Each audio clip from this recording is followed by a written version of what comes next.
ginagawa mo sa buhay namin. Tunay nga po na wala kang katulad na Diyos at ang Diyos na langit at lupa. Maraming po salamat sa inyo, Lord, sa mga ginagawa mo sa buhay namin. Kaya po sa umagang ito, gusto ko kami lumalapit sa inyo. Nagpapakumbaba, tumingin at tawad sa lahat ng aming mga nagawang kasalanan, pagkukulang at mga kamalian. Ang tunay nga po na wala kang katulad ng Diyos sa lahat ng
gawa pang gato. So, para mga panahon yun siguro wala pang heater, wala pang form para painit sa kanilang church. So, kailangan nila ng firewood o pang gato. And then, kinausap nila si Nick. So, si Nick ay isang missionary doon sa bansang yun. At sa maliit na church na yun, at sinabi nila kayo, kasabi ng mga elders, Nick, baka naman may kakilala ka na mayaman na pwede mag-donate sa atin ng firewood o pang gato.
mahaba yung babasahin, kaya ang ginawa ko po para mas maigsi, kailangan ko lang tumayo dito ng 30 minutes.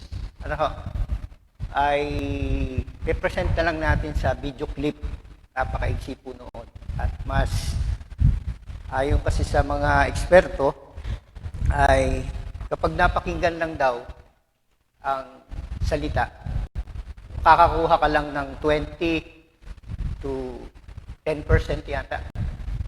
Pero kapag ka nakita niya pa at isinadrama, baka mga 70 o 60% ang makukuha ng taong makikinig. Kaya sige, pwede natin i-play yung babasahin natin yung script.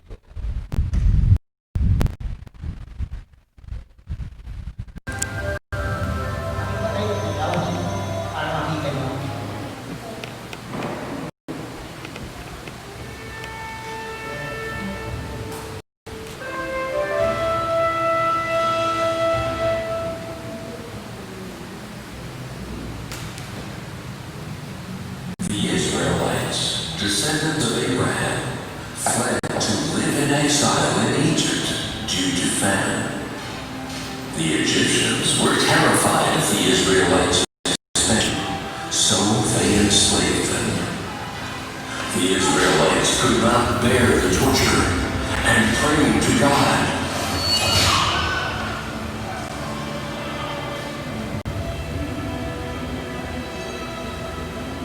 God heard their prayers and decided to lead the Israelites out of Egypt.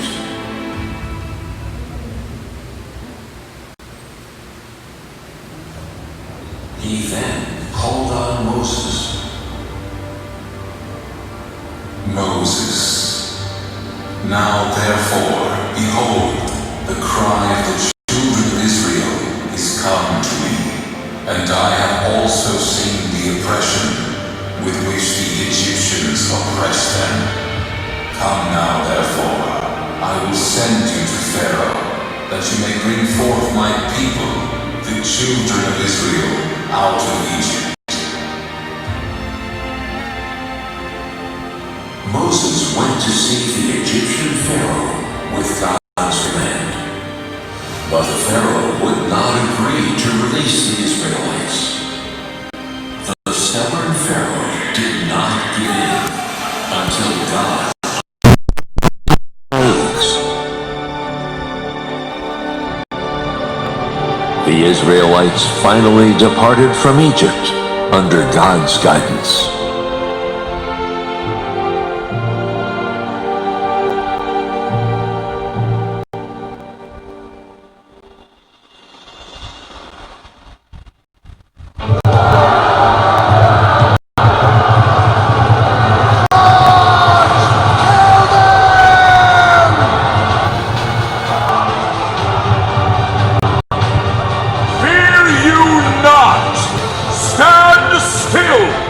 See the salvation of Jehovah! Lift you up your rod and stretch out your hand over the sea and divide it.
tayo po'y manalangin. Panginoon, marami pong salamat sa umagang ito, sa muling pagkakataon na tinipon mo kami sa lugar na kung saan ay pinili mo para kami ay magsama-sama upang dakilain ka, pakinggan ang iyong mga turo at aral, at hayaan na sa tubig ibibigay buhay o upang tubig na ibibigay buhay ay magpahid ka ng mensahe sa aming mga puso. Sa iyong mga anak. O Diyos, sa iyong namin, ang muling pagpapaunawa ng mga Espiritu sa pagsahin at tatanakayan na mula sa iyong puso. O aming dalangin sa pangalan ng Jesus. Amen. So, siguro tataka kayo, ba, tapos na ni Pastor Yan last Sunday. Alam po, ako yung nahihiwagaan talaga doon sa salita ng Diyos. Kasi kahit ilang beses mo lang itulong yun. May meron pa kong pinakikita ng Diyos na pwede mo itulong. Alam mo? Okay.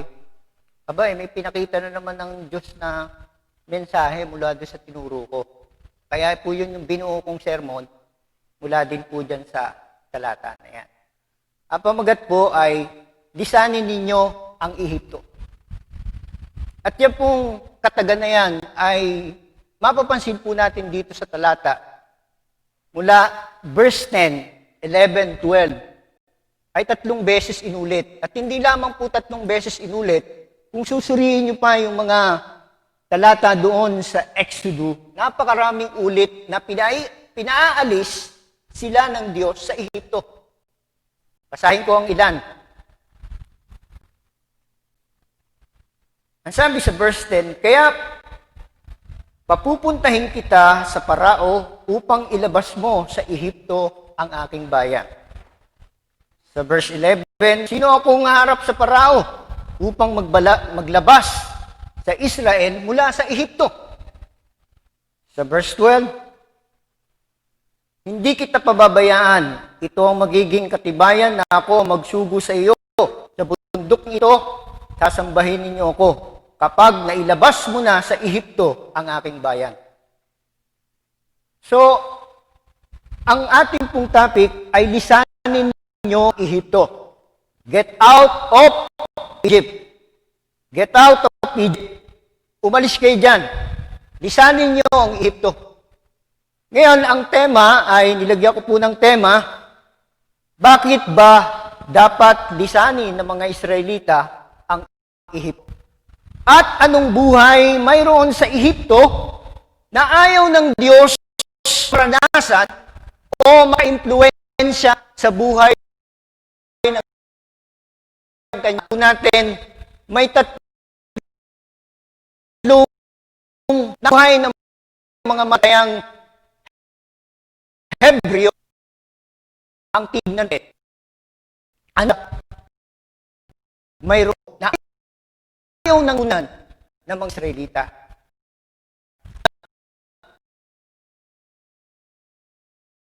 O ating buhay natin ayon. Kaya ng disenyo po ng linya ng tao. Ginawa niya po itong malaya. Mapapansin niyo nung nilisyadan. Malaya sila. Di po ba? Ang sabi niya, makakain mo ang lahat ng punong sa halamanan, maliban sa puno ng kahoy na nakalam sa mabuti at masama. Huwag na huwag niyong kakanin ng bungang yan, sapagkat sa oras na kinain niyo yan, mamamatay kayo. Ibig sabihin, ang tao'y may laya. Kahit nga mga anghel, meron silang kalayaan. At madalas, ang kalayaan ay naaabuso. Tulad ni Lucifer, yung kalayaan nila, mas pinili nilang magpakasama at itaas ang kanyang sarili at naising pantayan ng Diyos. Kaya nga ang Diyos nag-warning sa tao na may naranasan doon sa halamanan ng Eden, ay nag-utos siya ng isa, kaisa-isang utos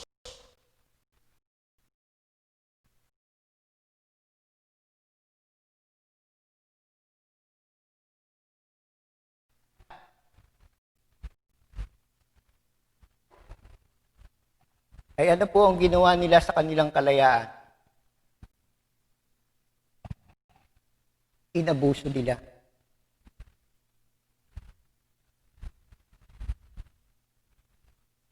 Anong ginawa? Kinain nila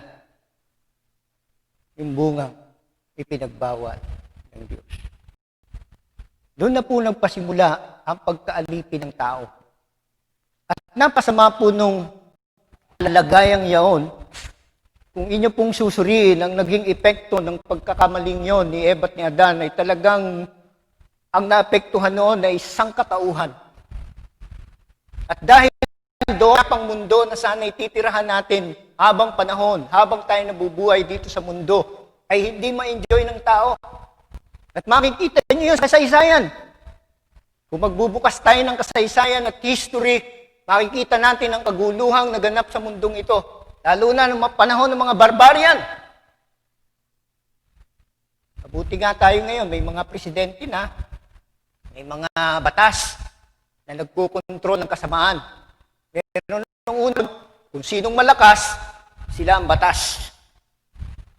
Halimbawa, nananahimik tayo dito sa Kalawan at tayo nag-i-enjoy sa kayapaan at kasaganaan nito. Pag nagustuhan ng isang bayan na merong mas malakas na sundalo at sasalakayin ka na lamang at sasamsamin at matindi pa noon, papatayin lahat ng lalaki, ititira lang nila ang mga babae. Ganyan ang buhay noon. Bakit? Dahil sinalanta ng kasalanan ang buhay ng tao at ang kalayaan ay naabuso, naging aripin ang tao. At makikita po natin sa Ehipto, ang buhay ng mga Israelita, sila'y inalipin doon. Gusto na nilang magpahinga. Hindi sila makapagpahinga. Di po ba? Ang matindi pa noon, nung nagsalita si Moses, nung sinugo siya ng Diyos, nagbigay ng mensahe sa Pharaoh, lalo pa silang inapi. Lalo pang pinabigat ang kanilang pasanin. Dati may nangunguha ng mga dayami na ginagawa nilang bricks. May nangunguha yung mga Egyptian. Alam niyo po, na magsalita si Moses, na iniutos ni Yahweh na ilalaba. Sabi ng Pharaoh, pabigatin niyo pa ang pasanin ng mga taong yan. Tatamad lamang yan. Huwag niyo na silang ipanguha ng mga dayami. Sila na rin ang mangunguha, pero ang dami na kanilang gagawin. Kung halimbawa, 100 na nagagawa ng isa, sa isang araw, nung may nangunguha ng dami, 100 pa rin ang kanyang gagawin na wala nang nangunguha ng dayami, kundi siya pa rin. Kaya talaga, miserable ang buhay nila doon sa Ehipto. Wala silang magawa sa pagkontrol ng tao sa kanilang buhay. At yun ang ayaw na ayaw ng Diyos. Na sila'y boss, sila'y inali. Nakita nyo naman siguro doon sa video clip o medyo malabo. Mabuti na lang, medyo malabo. Kasi yung version noon, Chinese version. Kaya makikita nyo yung mga tao doon, puro singkit. Puro singkit yung mga gumanap.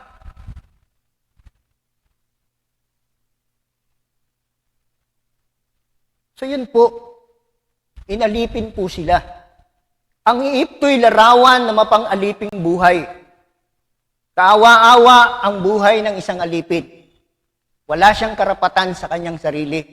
Kahit gusto niya nang magpahinga, hindi niya magawa. Gaya nung naikwento ko sa inyo noon, di ba? At napapanood nyo rin yan sa TV, yung karanasan ng ating mga OFW. Biro mo, bahay nung amo niya na dapat niya lamang lilinisin, ay yung biyanan pala ay palilinis din. Pati yung kapatid, lahat na lamang ng bahay ay pinalinis. At para ng robot ang mga taong ito na hindi na kailangan magpahinga. Kaya yung iba talagang mga kababayan nating nasa ibang bansa, yung iba tumatalo na lang sa bintana sa sobrang depresyon na kanilang nararanasan.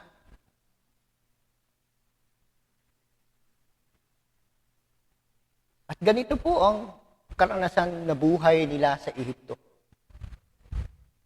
Ito ang larawan ng buhay nila sa Ehipto.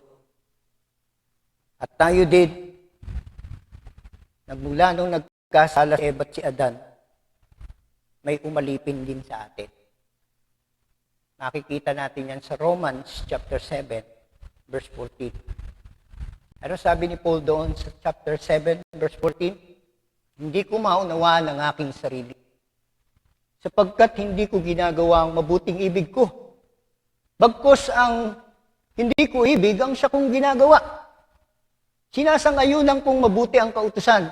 Subalit, nararamdaman kong may nananahan sa aking kalooban at ito'y labag. Ano? Ang sabi niya, gusto kong gumawa ng mabuti, malapit sa akin ng masama. Ibig sabihin, naaakit siya na mabuti ang kautusan pero masama pa rin ang kanyang ginagawa. Bakit? Kasi may umaalipin sa kanya. At ang pagkaalipin na iyon, ang isa pa na makikita po natin dito, walang sinuman doon sa mga Israelita na makapagliligtas sa kanila. Kahit pa sila'y humingi ng saklolo doon sa ibang bansa, halimbawa sa kapatid ni Jacob, di ba may kapatid siya sa ibang bansa, si Jacob, si Esau, at ang lahing yun, mga Edomites. Yung mga Edomites, pwedeng humingi ng tulong sila Jacob. Kaso, galit din sa kanila yun eh. At kahit pa humingi sila ng tulong, hindi nila kakayanin yung Pero. Hindi nila kakayanin ng Ehipto. Sapagkat during that time, dahil nung sinabi ko nung una, superpower ang Ehipto.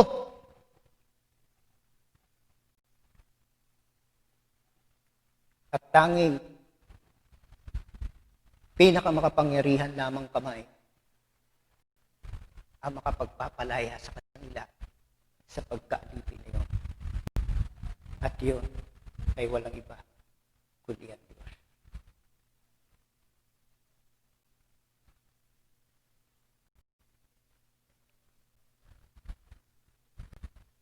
Bakit sila iniligtas ng Diyos?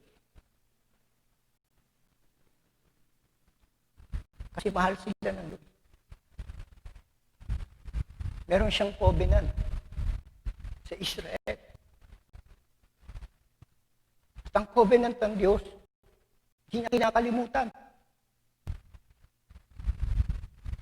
Kahit pa yung mga taong yun, nagkukulang, di ba na yung mga inilabas na ito, hindi naman lahat yung Kristiyano eh.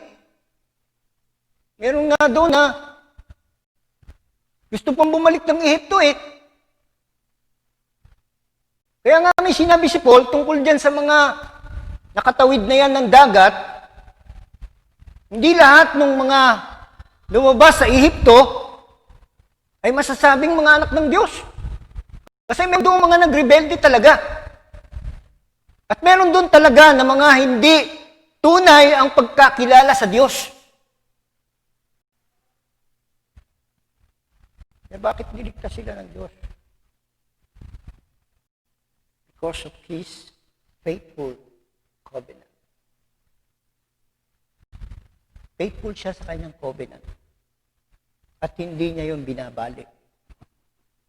Kahit ngayon, panoodin niyo ang Israel. Kaya ako'y amazed sa katapatan ng Diyos. Kahit ngayon, panoodin niyo ang Israel. Until now, hindi nila kinikilala si Jesus. But in yet, pag ang Israel ay nagipit, pinagtulungan ng mga bansa. Yung 6 Days War, napanood nyo na yun, 6 Days War. Panoodin nyo po yun, makikilabutan kayo sa himala at kababalagang ginawa ng Diyos para iligtas ang Israel. Pinagtutulungan sila. Eh, ang Egypt noon, ang makapangyarihan dahil galing Russia ang kanyang mga pandigma. Ang eroplano ng Egypt, pagkadami-dami, ay sumapi pa ang Jordan. Sumapi pa ang yung ibang mga bansa. Ilang bansa yan nagtulong-tulong. Kung familiar po kayo dun sa kasaysayan na yon, Ilang bansa yan at ang napakarami nilang tangke. Kumbaga sa labanan ay talagang wala silang laban. Ngayon sabi ng United Nations, tutulungan na kayo. Sabi ng Israel, hindi na po. Bakit? Sapagkat ang tinitingnan nila ay ang Diyos na nagligtas sa kanila noon sa panahon ng mga digmaan. O tingnan niyo nga po. 6 na araw lamang nilang napasuko ang kanilang mga kalaban. Ang Air Force nila, iilan-ilan yung eroplano nila.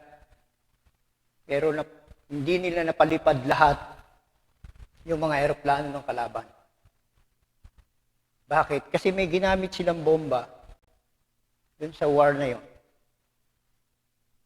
At tinira nila yung mga paliparan ng mga pandigmang eroplano ng mga kalaban. Yung bomba na yun, pag tumama dun sa paliparan, dukal. Lumilikha ng malaking butas. Na talagang pagka lumikha ng malaking butas, hindi makakalipad yung mga eroplano doon. Ganon sila katalino. Yan ang Diyos ng pakidigma. Because of His covenant. His faithful covenant. Israel. At kung babasahin niyo po yung talata, naalala ko, narinig ko ang daing ng aking bayan. At naalala ko ang aking pangako sa kanyang ninuno, kay Abraham, kay Isaac at Jacob.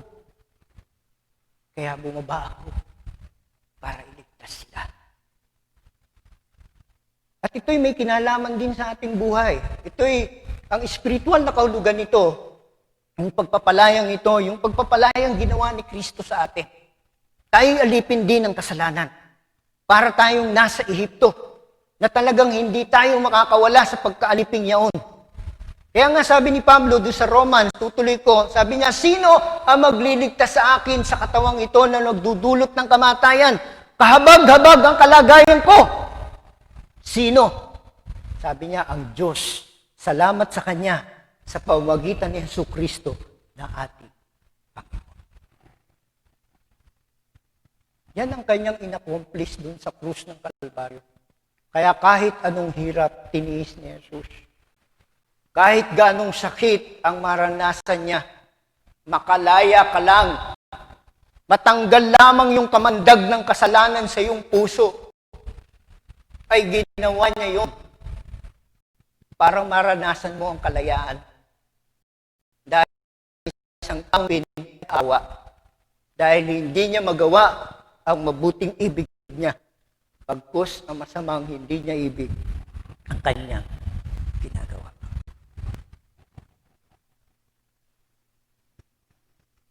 Kaya nga pag napakinggan natin yung salita ng Diyos at tinanggap natin siya at yung salita ng Diyos sa ating puso, nagkakaroon tayo ng paglaya doon sa kamandag na yon na umaalipin sa atin.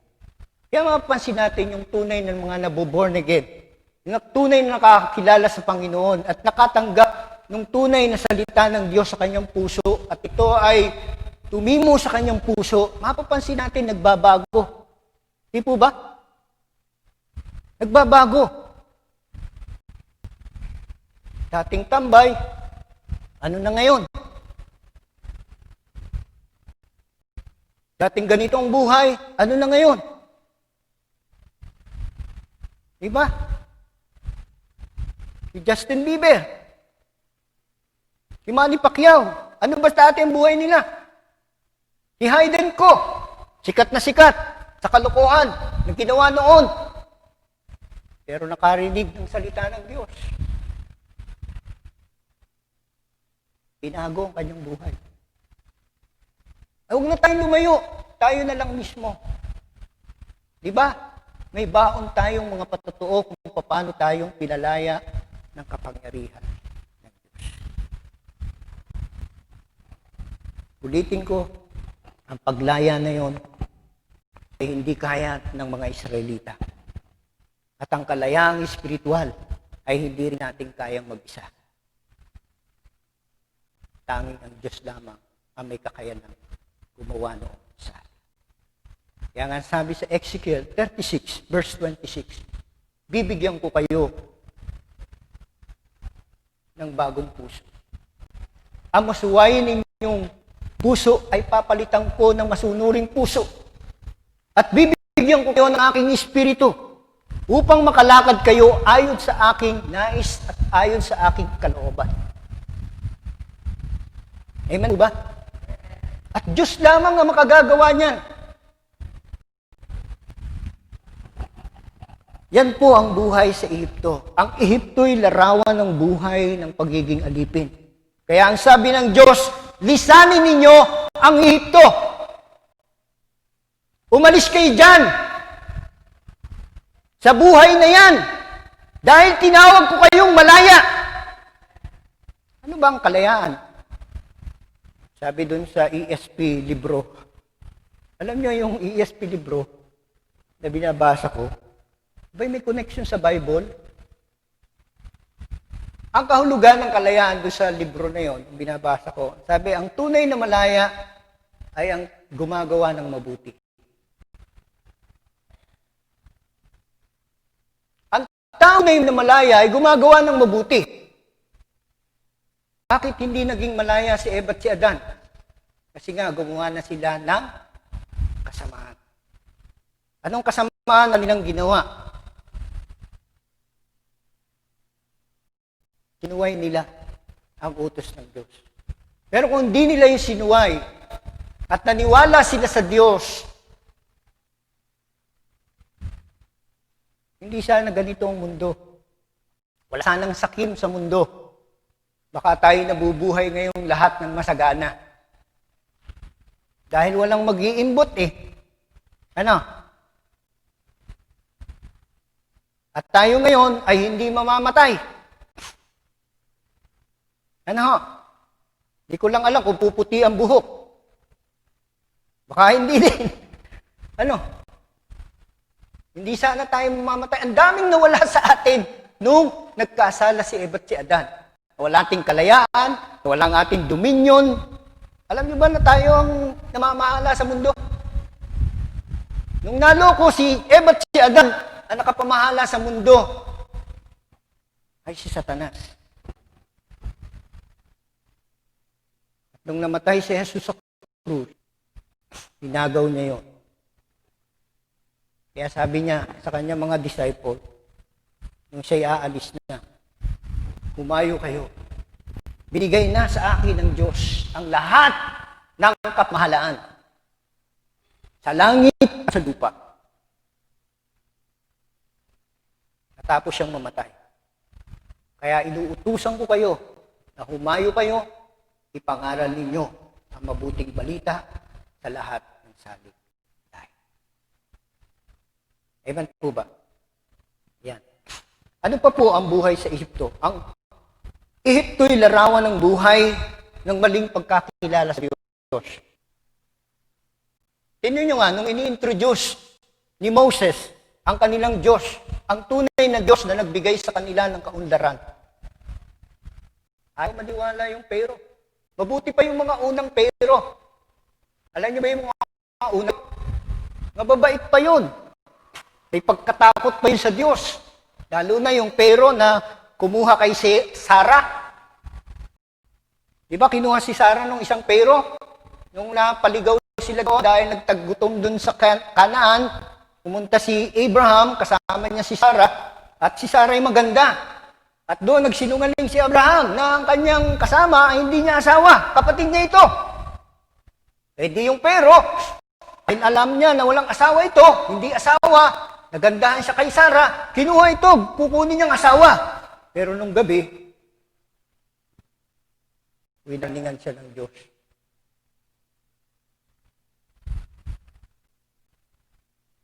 At natakot yung pero.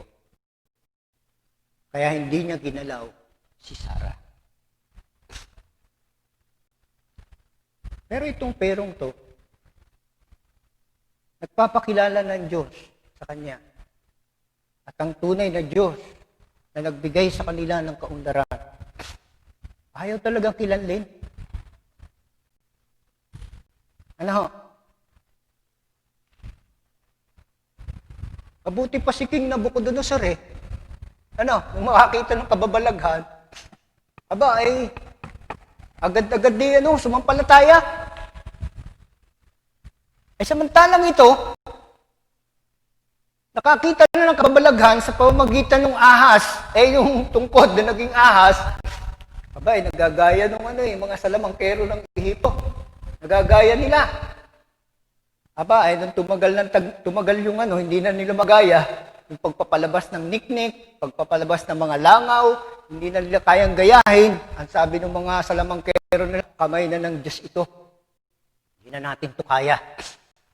Pero hindi pa rin natinag. Hindi pa rin nagpatinag sa maling paniniwala ng pagsamba ang Ehipto. Patuloy pa rin sila sa maling pagkakilala sa Diyos. At ang patuloy na pa rin nila pinaglaan ay ang bansa. Alam niyo po ba yung mga karatig bansa na nakabalita ng mga kababalaghang ginawa ng Diyos doon? May natakot doon. Si Rahab. Tandaan niyo si Rahab. Nabalita niya lang yun. Nung papasukin na ng mga Israelita ang Jericho, sabi niya, alam ko na ibinigay na sa inyo ng Diyos itong lugar na ito. Sana lang alalahanin niyo ako. Tinago yung mga tiktik. Diba? Mabuti pa yun. Nung mabalita, naniwala ka agad sa Diyos. Pero itong Egyptian, aba, ay nangailangan pa ng 10 salot bago pa tuluyang payagan. Ano ho? Kundi pa namatay yung kanyang anak, hindi pa sila papayagang lumabas sa Ehipto.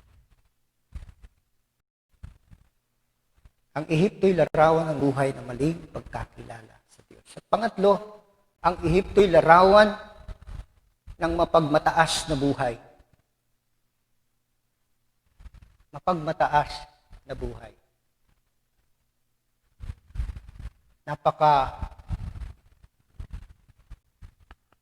Mapagmataas nitong pero na to.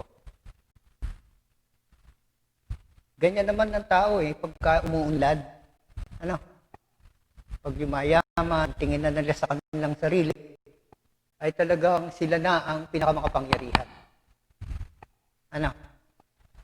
Pag nakalasap ba ng pagpapalang madami, akala nila kaya na nilang mabuhay nang wala ang Diyos.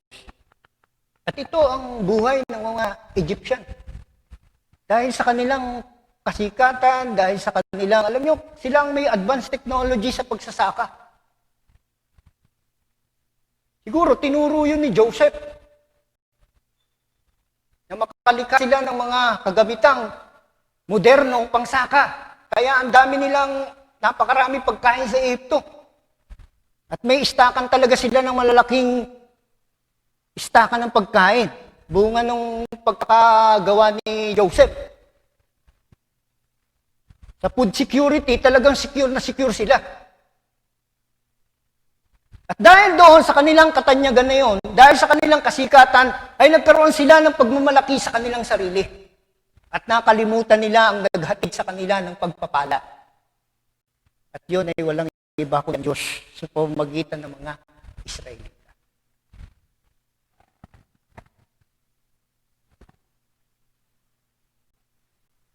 Umasa sila sa kanilang teknolohiya. At ang pinaparangalan pa nga nila doon sa mga pag-aani nilang yon, ibang Diyos. May iba-iba kasing Diyos sa Ehipto. Hindi lamang ang pinakang the best nilang Diyos, yung Diyos ng pero. Sila marami ding kinikilalang Diyos. Meron silang Diyos ng ulan. Magdadasal sila doon para umulan, para sa kanilang magandang ani. O tinawagan lahat ng mga Egyptian yung mga Diyos nila nung sila'y sinasalanta ng mga salot. Walang Kaya yung mga salot na dumating sa kanila, yun ay pagbibigay ng mensahe ng Diyos sa kanila na yung inyong mga Diyos, talaga tunay na Diyos. Ako lamang ang Diyos. Pero anong ginawa ng mga Egyptian, patuloy pa rin sila.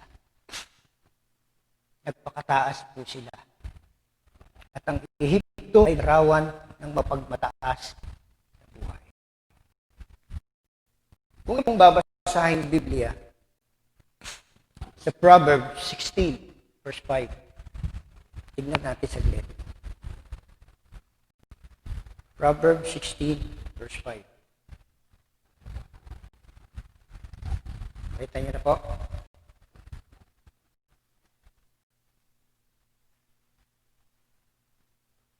Kinamumuhian ni Yahweh ang lahat ng mayabang at walang pagsalang sila'y purusahan. Kinamumuhian ni Yahweh ang lahat ng mayabang at walang salang sila'y purusahan. Akala ng mga Ehipsyo, kaya nilang mabuhay na wala ang Diyos. At yan ang madalas na nagiging kaisipan ng maraming tao. At marami tayong kakilalang mga tao, ewan ko po kung nabasa nyo na o napakinggan nyo na, marami na pong mga kilalang tao ang nagmalaki sa Diyos. Kagaya na lamang po nung si Thomas Andrew. Kilala si Thomas Andrew. Si Thomas Andrew, siya po yung engineer. At siya ay negosyante sa England, sa London, at isa sa pinakamayamang tao doon sa lugar na yon. At meron po siyang shipping line. Gumawa po siya ng napakagandang plano at gumawa po siya po yung gumawa ng Titanic. Tandaan niyo yung Titanic. At sinikap niya na masunod ang lahat ng plano doon sa Titanic.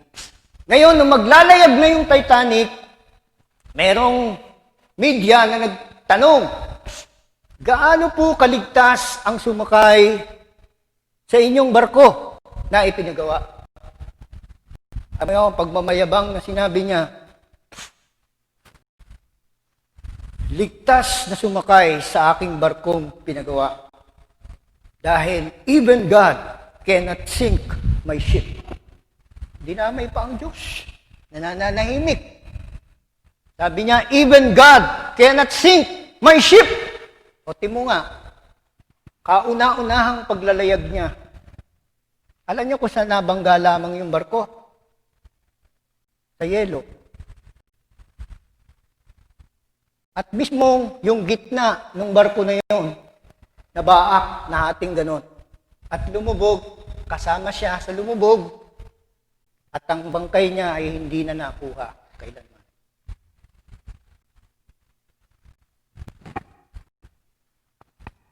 Sino pa? John Lennon. Kilala niyo, Beatles. Sabi niya, ang mga Kristiyano ay maglalaho at maglalaho ang Kristyanismo.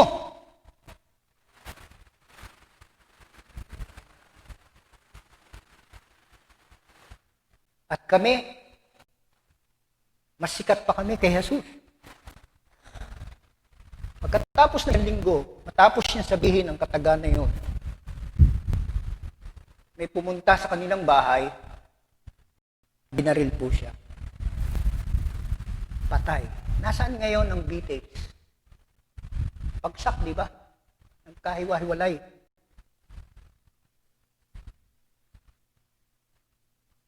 Kuminsan, kapag tayo'y punong-pununan ng katanyagan at naka-accomplish tayo ng mga bagay na dakit, akala natin, kaya na nating tumayo mag-isa. Sino pa ang ganyan? Si Haring Nabucodonosor. Minsan, tinignan ni Haring Nabucodonosor ang kanyang hanging garden na naipagawa at ang katanyagan ng Babylonia nung kanyang kapanahunan. Nasabi niya, talagang tanyag na ang aking kaharian. Ako ang nagtayo nito. Yun yung panaginip niya na meron daw isang puno na malaki. Diba yun yung pinaniwanag ni Daniel? May payo si Daniel sa kanya eh. na naginip si Nabucodonosor, isang punong napakaraming bunga. At lahat ng bansa doon sa bunga na yun ay nakikinabang. At yun ay larawan niya. Siya itinanyag ng Diyos. Pero isang araw, may nakita daw siyang anghel, pinalakol yung puno at naputol. Kaya sabi ni Daniel, ang panaginip niyo po'y kayo. Huwag po nawang mangyari sa inyo. At ito po ang aking may papayo sa inyo. Magpakabuti na po kayo. Magpakabait na po kayo. Kasi napakalupit ni Nabucodonosor. Alam niyo po ba? Malapit pa siya kay Duterte. Anong tama ni Duterte? Baka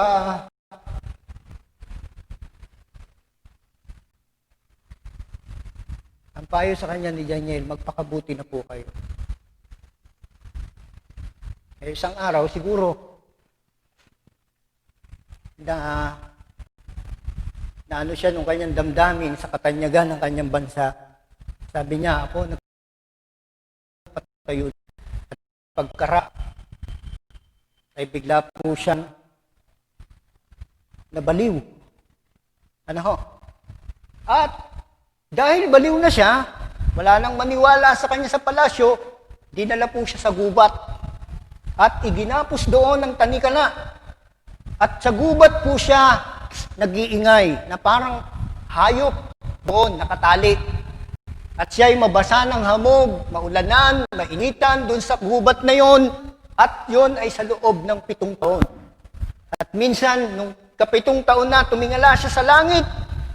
At pagtingala niya sa langit, nabuo sa kanyang puso ang pagpapakumbaba. At ito ang kanyang sinabi. Daniel chapter. Dito tayo magtatapos.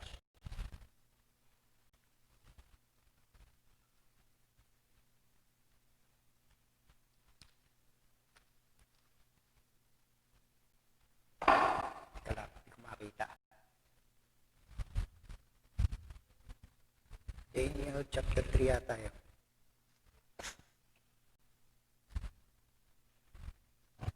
Ito.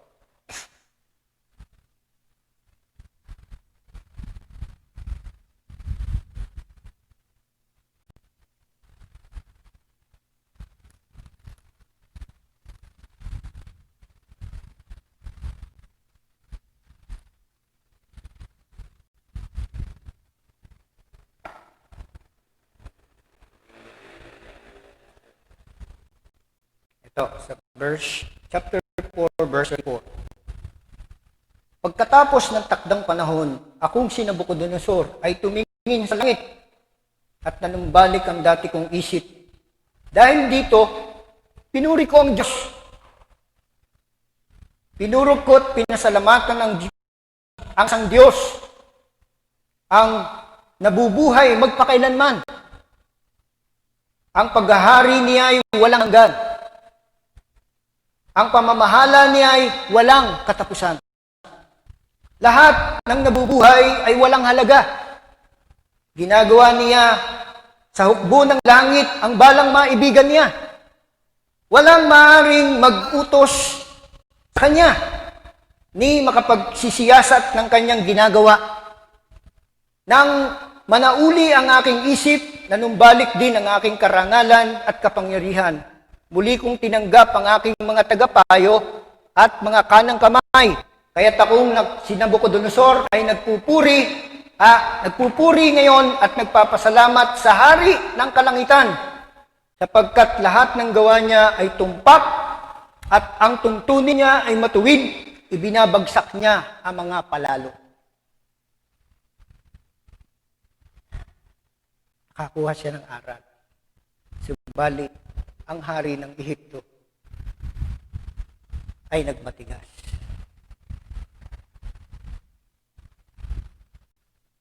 Tayo po ay tumayo.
Diyos, labis na ipapasalamat ang aming Panginoon. Thank you, Lord.